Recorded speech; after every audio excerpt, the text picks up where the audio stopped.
Hello again. Traditional and avant-garde, indigenous and exotic clashed at the 11th Beijing International Art Expo. It opened Sunday morning in the Chinese capital. Domestic and international galleries have assembled diversified artworks in an attempt to paint the broad view of the currents in international culture.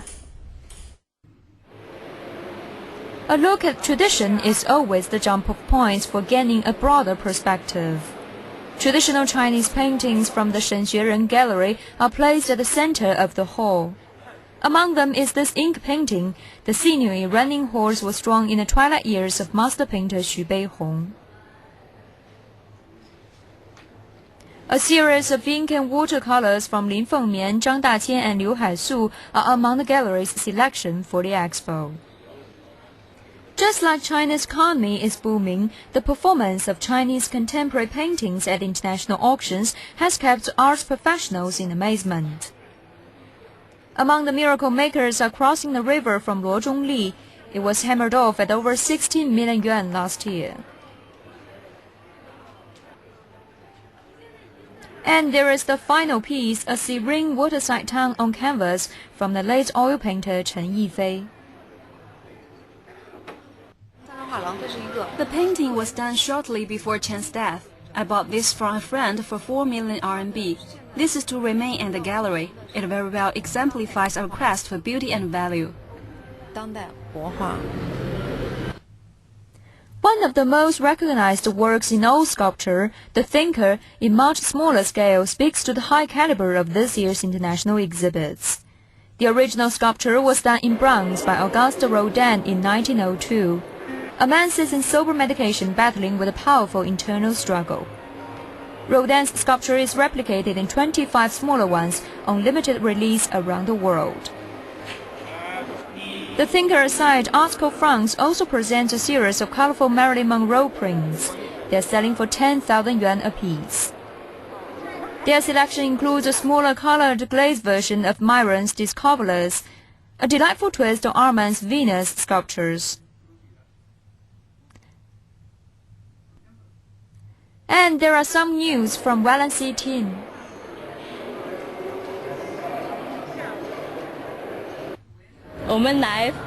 We have been cooperating with Val Suani, a local bronze factory for the Thinker recreations. Last year we brought one to the Art Expo in Shanghai and has received immediate attention.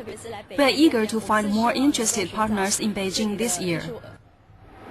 The 11th Beijing International Arts Expo runs until Thursday. Zhang Nini, CCTV.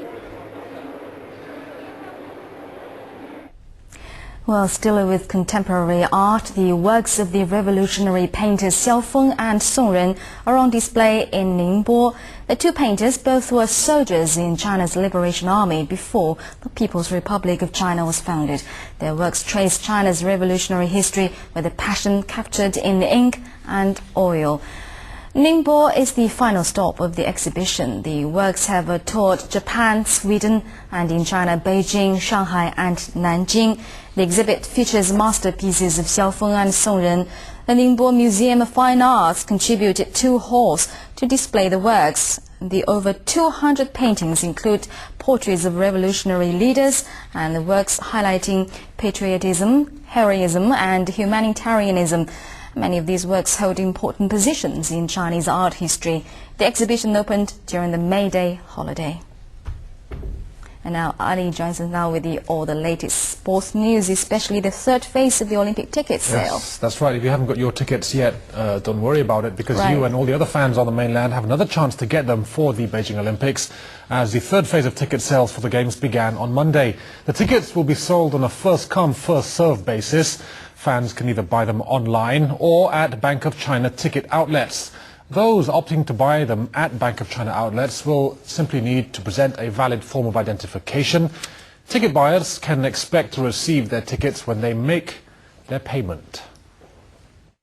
We'll update the data every day. Our Bank of China get the information from Baccac, and the information will soon get to our outlets. We hope audience could get information from public media.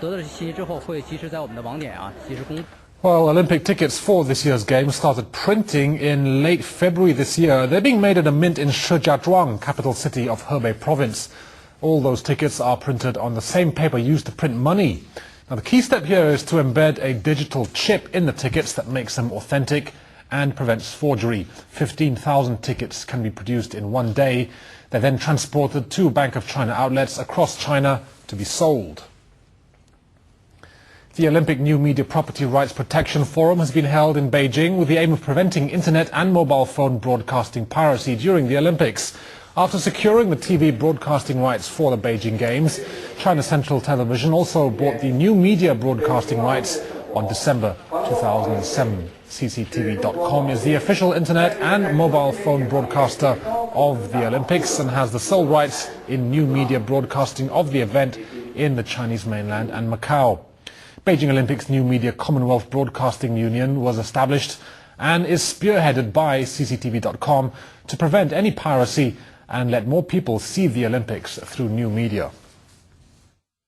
CCTV.com will provide the links of the websites as well as the competition highlights, Olympic news in both video and script, and a picture for our union members according to the IOC's requirement to satisfy our audience's needs. Well, thank you very much, Ali. And before we go, let's recap some of today's top stories. Chinese President Hu Jintao begins an official 5-day visit to Japan as ties between the two nations grow warmer. The third and the final day of the Beijing Olympic Flames visit to the southernmost province of Hainan is underway.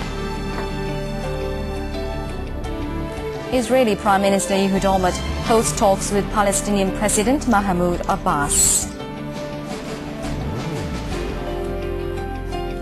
China's finance minister warns that rising food prices create new challenges for the Asia-Pacific region. The growth in China's exports is expected to slow due to weaker overseas demand. And art lovers of all hues will enjoy this year's Beijing International Art Expo.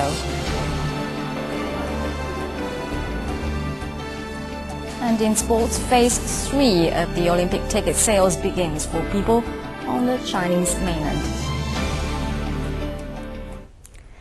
And that's all for this edition of NewsHour. I'm Li Dongning in Beijing. Thanks for watching.